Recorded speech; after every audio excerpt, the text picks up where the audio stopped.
Welcome to the Jackson Cloud. I'm Jamin. I'm Casey. And I'm Olivia. And we are quarantined because apparently my family has found the COVID. We're all doing fine, though. Anytime I bring this up, everyone's like, what can I do for you? And I'm like, am I dying? Did someone not tell me that I'm dying? I feel perfectly normal so far. But we figured we would go with a quarantine edition today. So welcome to our houses. Come, have a seat, enjoy the company, and let's talk about the Bible as I put on my smooth jazz radio voice. I'm like, when are we podcasting now? What's going on? Also, disclaimer, this is not permission for you to come to our houses. Please do not show up at my house. All right, so in our last episode, we talked about the flood. Will she, won't she? Did it happen? Did it not happen? Is there a middle ground? So on and so forth. We had some good comments on that conversation as well. Today, we're going to just fast forward to the end of the flood, because as fun as it is to read about the second month on the 27th day of the month, this happened, followed by this and this, just like journal entries of the movement of water, we're going to go ahead and kind of move towards the end of it. So the flood begins to subside, and Noah lands on a mountain. Now, we've talked about mountains before on the Jackson Cloud, kind of what they signify, or maybe I've talked about it more at 1208 Greenwood, but do you guys remember when we've talked about mountains before, like what they signify? Mountains have to do with homes for gods. Right, yeah. So, like our thinking, as we've talked about before, like here's earth, here's heaven, mountains meet like in the middle. So it's like if you wanted to get up to see the stars of the heaven, the spiritual beings of heaven who lived up there, you had to start making your way to places where they could kind of like drop off and walk down, more or less, which sounds ridiculous to us, but that's more of the way that they thought. Again, it seemed to them that the gods would live up there because pesky humans couldn't get up there and bother them usually, right? Because people today die trying to mountain climb, especially when they're going into freezing areas. So you usually think, like, if I'm going up there, they would live up in these remote places where they wouldn't bother us. They'd live up in the heavens. Even if you go to like Greek literature, right? You've got where's Zeus? He's on Mount Olympus. Mount Olympus, right? And that was that an actual mountain in Greece? Maybe not. I think I don't believe so. No. We're all in front of computers, so I'm gonna just Mount Olympus is notable in Greek mythology. Highest mountain in Greece. So, like, there's just like a small example. The highest mountain in Greece is where they would picture their greatest deities because they're up there in the highest spots that they can find. So, another element that often goes with these mountains where the gods live would be gardens. And I feel like I remember watching a Mickey Mouse episode. I think he was pursuing some kind of Hindu thing. So the new Mickey Mouse episodes, I don't know if you've ever seen them. A, they're short. B, they're hilarious. And then C, they're also kind of cross-cultural. They jump into people's different cultures and turn them into episodes. This particular one, they were going up to see holy men who were up on mountains, and at the top of these mountains were unexpected gardens. So even in like contemporary Mickey Mouse cartoons, you see this idea like as you're going up to holy places or sacred dwellings up on mountains, they come across gardens. Casey? So wait, are you saying that Mickey Mouse has better theology than some other things that we think of as more scholarly resources? No. Because this was a Hindu episode, if I remember right. But I'm showing in modern thinking, even pictured in Mickey Mouse as it tries to go cross-cultural, they're thinking of gardens on mountains as sacred spaces. right? Which is an ancient way of thinking. So when Noah lands on a mountain, I think to some extent we can start thinking that route. Is that to some extent we might wonder if the Garden of Eden was a mountain. Have you guys ever heard that proposed at all anywhere? That Garden of Eden was on a mountain? No. What'd you say, Olivia? I heard Casey. I said I think this is the first time I've heard that. Yeah, so in Ezekiel 28:14, verse 13 says, "You were in Eden, the garden of God," but then in 14, "You were on the holy mountain of God," which, if we're talking about the same place, then we're getting those overlapping themes of how gods were thought to be found both in mountains and gardens, or if you get like the extra distance, you get both in the same story, you know? And so here you have Ezekiel talking about Eden, not just as a garden, but also as a mountain. One of the ways in which you might see that pictured in the Garden of Eden is, do you guys remember, it's kind of an obscure note, but in Genesis 2 or 3, it talks about how all the rivers flowed out of Eden. Yeah. Tigris, the Euphrates, like all of these came out of Eden. What do you need in order for water to move out of one place? Higher land. Higher land, right? Yeah. So there's at least like the possibility right there is like, how are rivers all coming out of Eden? Mountain. It's higher up. It's where God lives. It's his sacred dwelling space. Anyways, Noah lands on Mount Ararat. And when we're thinking mountain, we would probably be thinking, okay, so he's like in God's presence. The world has been flooded. And then we start getting these overtones of New Eden because God starts giving him a lot of the statements that he said to Adam and Eve. We've got statements about all the animals again, right? In the beginning, we had God making all these animals. Now we have every beast, every creeping thing, every bird, everything that moves on the earth went out by families from the ark. So it's like the restating of all these animals. We also have God reissues what they're supposed to be doing. He blesses them and says, "Be fruitful and multiply, fill the earth." Where have we heard that before? Eden. Eden, right? Yeah, they were told while they were in Eden that they were to do these things. So it's here on this place too that Noah builds an altar to God. Anyways, he takes some of the clean animals, he sacrifices them, but now he's kind of built this altar on the mountain to God, which also kind of gives us this feel of sacred space. Altars we find throughout Israel in the tabernacle, sacred spaces there. Also, when when Abraham goes to sacrifice his son, which God stops him from doing, he goes up on a mountain to do that, builds an altar up on a mountain. So you see like the sacred space idea playing out there, which may not feel like a huge deal to people, but if we want to understand the themes that the Bible is communicating, we have to like understand their spiritual geography of sorts. Because we'll continue to see this happen. God shows up to Moses on Mount Sinai, right? God lives on Mount Zion in Jerusalem. So you continue to get these themes coming up. There is a change in the order of the way things work in Noah's story, though. So we're redoing the world. We're redoing Eden. We're starting all over again. Does anybody remember what changes this time around? God gives them one, I'm trying to think of a good word for it.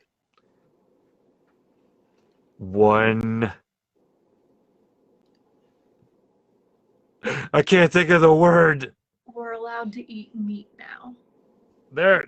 Forget the word. Olivia got it. That's right. She do. So yeah, like in Garden of Eden, they were told, like, you can take from whatever trees you want and you can eat that. But we don't get this idea that they were going to go and eat meat. So, like, vegetarian and this utopia of everything getting together and not destroying each other, like that, they don't want Eden to be pictured in that way, or it's not that way. So we kind of have like everything's at peace with one another, which is what the Bible calls us into when everything's fixed, right? The lion will lie down with the lamb. The snake won't bite the child. But come Noah's time, animals are now afraid of us. The fear of you and the dread of you shall be upon every beast of the earth and upon every bird of the heavens, upon everything that creeps on the ground and all the fish of the sea. Into your hand they are delivered. Every moving thing that lives shall be food for you. And as I gave you the green plants, I give you everything. But you shall not eat flesh with its life, that is its blood. And for your lifeblood I will require a reckoning. From every beast I will require it, and from man. So this is actually Eden was a place where animals and humanity should have been at peace. And the coming Eden of resurrection life is the calling where, you know, the lion and the lamb lie down, like we return to this place of peace. But right now, it's after Noah's time where it's like, why are deer afraid of you when you walk up to one in the forest and run away from you? Well, the Bible's like, well, it's because we've been granted the right now to eat them. Concession, that's the word I was looking for. God has made a concession. It is not within his will that we eat animals within the Bible story, but he has decided that that will not be held against us as sin, and that we now are able to do it. You do see some people go the extra distance, though, like Daniel. In the beginning of the book of Daniel, he decides to be a vegetarian along with some other of the Israelite prophets. And because they're all vegetarians, like they look so much better than all of the people who are eating meat. They look healthier and all that. And part of the reason I think the Bible's even addressing that with Daniel is to say, like, here's a guy who's trying to live up beyond the concession. Here's someone who wants to follow God so much that he's trying to return to the Edenic vision of who we are meant to be in the first place. And that's hard for people like me who hate vegetables, and people like Olivia, who's betrayed us, who used to hate vegetables and now eats them. And people like Casey, who's lost a lot of weight in the last year by eating vegetables. But they're all more spiritual than me, so you can go to them with your questions, since I eat too much meat. That's not how it works. How it works now. I mean, if that's how it works, Jamin, you would probably never become a pastor. If that's how it works. No, I live in divine concession, you guys. I'm allowed to. It's just, it's a concession. Like, you see these stories throughout the Bible where God concedes. Wait, what does like football game food and other, theater food have to do with this? They're both meat. There are more definitions to concession, right? Now I need to concession. Concession, a preferential allowance or rate given by an organization. That's not what we're looking for, is it?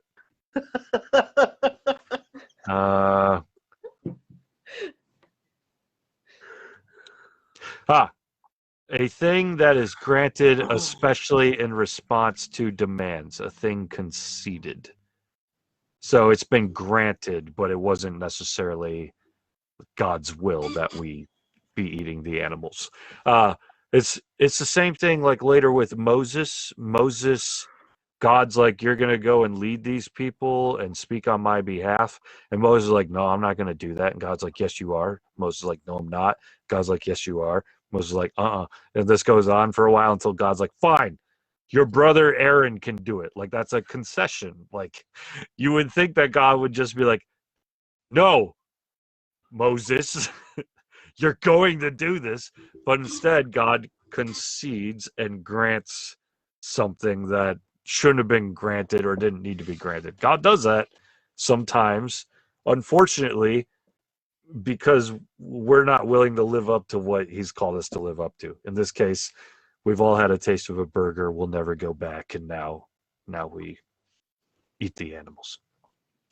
But that's not to say that Should have said God. brisket. Brisket is better to do it for than burgers. Oh, okay. That's not to say that God doesn't care about the animals, though. I read that passage, and it just struck me pretty hard. You shall not eat flesh with its life, that is, its blood.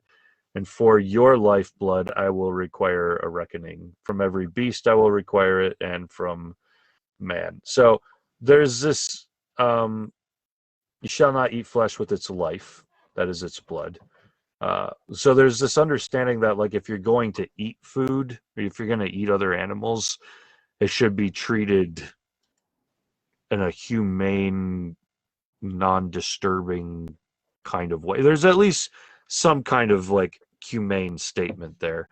Sandra Richter has a great spot in her book, Stewards of Eden, where she's talking about the way that animals are treated today, and especially across like the huge organizations, that will just kind of throw them into the grinders alive and all these things, just unconcerned with life because they just see death all day. That's their job, and they don't have any humane treatment of these animals.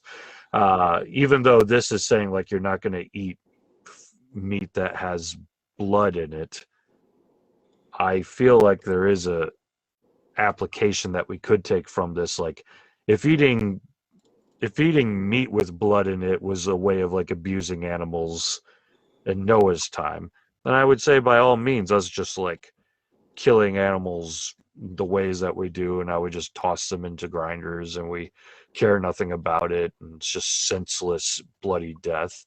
That is sin, and that's us like putting our own spin of being guilty of taking its blood in an unjust kind of way. And what was she talks about some of the more like independent farms. Like, independent farms struggle because they're not owned by these huge organizations that can really like help them thrive. But these independent farms, like, they know the animals, they know them by name, they take care of them, they know that when they're going to have to kill them and use them as livestock or whatever, that this is no little deal. This has not necessarily been their pet, but like they've taken care of it this whole time. Whereas like more of the giant organizations like Tyson and whatnot, like, these animals are purely treated as food. Some aren't going to even have the space to sit down for their, I think maybe even their entire lives, because they're all just like right next to each other for months on end. They're all just stuck next to each other. They're given enough hormonal type injections that they grow so big that they can't even stand up. Like, these are not, this is not what God had in mind when he said you can eat animals. He was not looking for the abuse of animals. That's not ever how we were to take dominion over the earth. That is us in our greed trying to find quick fixes for us to feast upon our own sins. So, anyways, I think that's just something to say right here. Well, like I'm very confused by that last statement you said about, require a reckoning. Yeah, Like well, in 9 verse 5. yep. For your lifeblood, I will require a reckoning. So, we are made in the image of God. When we get killed, when our blood is taken, like, that's a huge deal. That's an attack upon God himself. And this again goes into my pacifistic route here. But yeah, continue. So is this like the curse of Canaan, but just lessened? So, for example, how when we talked about the curse of Canaan a couple episodes ago, Yeah. where like wasn't it 70 time? What was the curse of Canaan again? Remind me. Well, if anybody avenges you, I'll avenge them 7 times, is what God told Canaan, to which his father Lamech is like, then I'll be avenged 70 times. Right. Right. So is this just that 1-to-1 ratio then for everybody? So this is just a statement that man should not kill man. Well, right, but also, and for your lifeblood I will require a reckoning. From every beast I will require it, and from man. So, like, Yeah.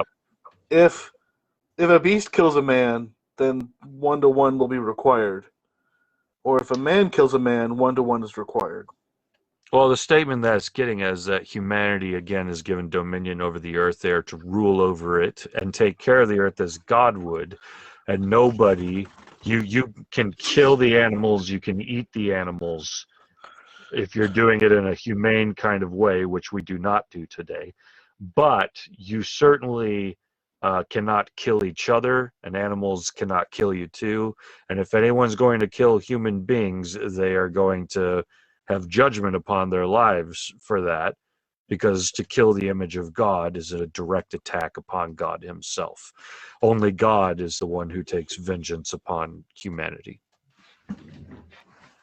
So, with that being said, it does feel like a statement back to Cain and Abel. Like back then, God didn't want people to kill, and right here, God's saying it again. I don't want you to kill, and it falls on the heels of the animals, because like I'm telling you, you can kill them, but you will not kill any humans. Verse 6 continued the conversation we were just having about humanity killing each other. Whoever sheds the I'll read it because everyone watching may not have seen it. Whoever sheds the blood of man, by man shall his blood be shed, for God made man in his own image. So that's just to hit home the idea of like humanity is special to God. They're the top. They are God's own Salem, his own image. So a quick question on that one though, since we went there. How does this relate to then the eye for an eye idea in the early New Testament? Well, eye for the eye, Jesus debunked, right? Jesus said, but in this, they're saying, blood for blood. Yeah. Yeah, and that's where we have to live into some of our very earliest episodes on Jackson Cloud, where we talk about how Jesus is how we need to understand the rest of the Bible, because he is God in flesh. When we get to that area, we see Jesus saying, forgive people, love people. It's not eye for an eye, tooth for a tooth, but instead love your enemies, things like that. So yes, here in this passage, we do get the understanding that if you shed blood, you'll be killed yourself, or even that, like, if you're going to live by blood, then people are going to continue to kill. It could be getting to that idea, right? It may not necessarily go another route. I don't know. But in the end, we let Jesus interpret the rest of the Bible for us. And so when Jesus points to ideologies like this and says that's actually not how it works in the kingdom of heaven, then we have to subject this passage to Jesus, not subject Jesus to this passage. And I think when you do that, you continue to see, though there's a lot of violence in the Bible, it makes God speak all the louder when he calls it out. What's the reason that David can't build a temple? He's a man of war. Yeah, what'd you say? I think you might be quoting him more. No, I just said he couldn't build it because he shed too much blood. Yeah, he's got too much blood on his hands. He's a man of war. And God's like, so you can't build it, which surprises me. David was known as like a warrior. Like that's his shtick, like for God to look at that and be like, nah, you're not going to build my temple. You've got too much blood on your hands. Maybe going back to this passage, right? How many people made in my image have you killed, David? I can't have you do this. So, well, here's the thing. His original call was to go and fight somebody on the battlefield. Well, was that his call, or did he just do it? Well, okay, so he's facing a giant at least. So we are getting into another territory of, it did seem like God was trying to get rid of the giants through holy war. So in some ways, He was fighting a not human being, not something made in God's image in that particular case. Wait, so you really would you really say then that the Nephilim are not made in God's image? I'm Because just thinking out Because loud. if the holy ones are made in His image and we are made in His image, Yeah. that's two Then things combining that have been made in His image. Right, but it at least would. So that's a good question. One I don't think the Bible would specifically answer, but it's not an image that God created. It's not within His plan that the giants, the Nephilim, were created. They just that was rebellion that created them, right? So there is, to some extent, a question as to, do they carry the image because they are children of two different kinds of imagers, or did God not put that quality upon their lives because He didn't technically create them? I have no idea on that one. It was just that was the next logical question that popped up. So it's sci-fi questions, right? Like, people wonder, like, if we make clones, do they have souls? You know, things like that. If we make clones, are they made in God's image, or did we make them? Robots, you know, if robots become sentient enough, or did we make them, even though they look like the image of a human being? So, right. We enter into some sci-fi conversation out of that. All right. Well, anything else on all of that? That was a lot. That was kind of Yeah. two different topics there.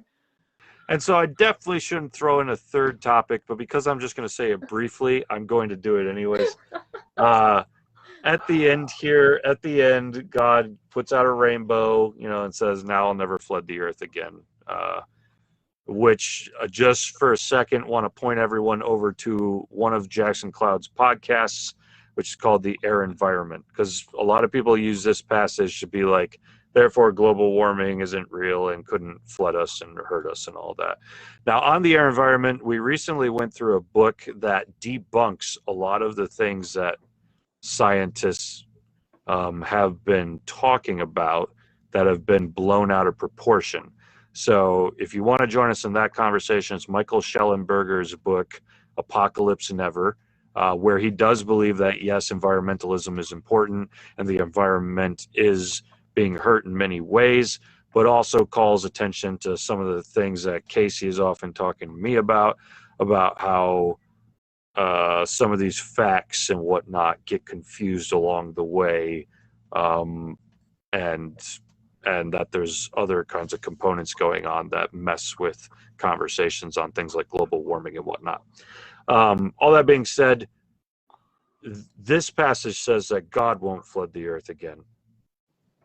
Global warming is about us bringing floods upon the earth based on the way that we live.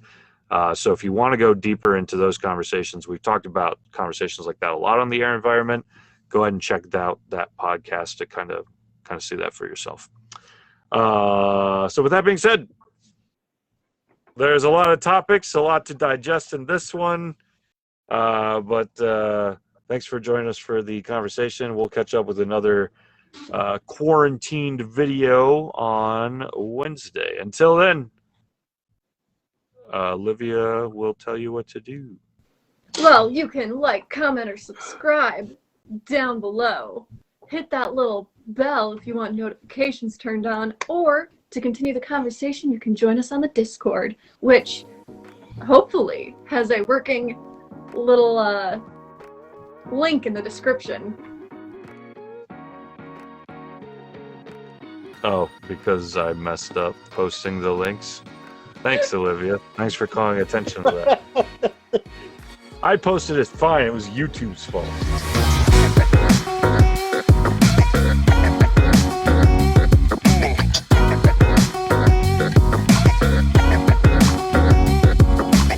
And you don't want to show up at Olivia's house.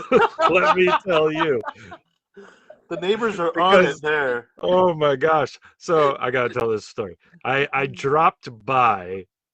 No, I was like 2 houses over from Olivia dropping off food. Some people were hungry and needed food. I'm doing my job.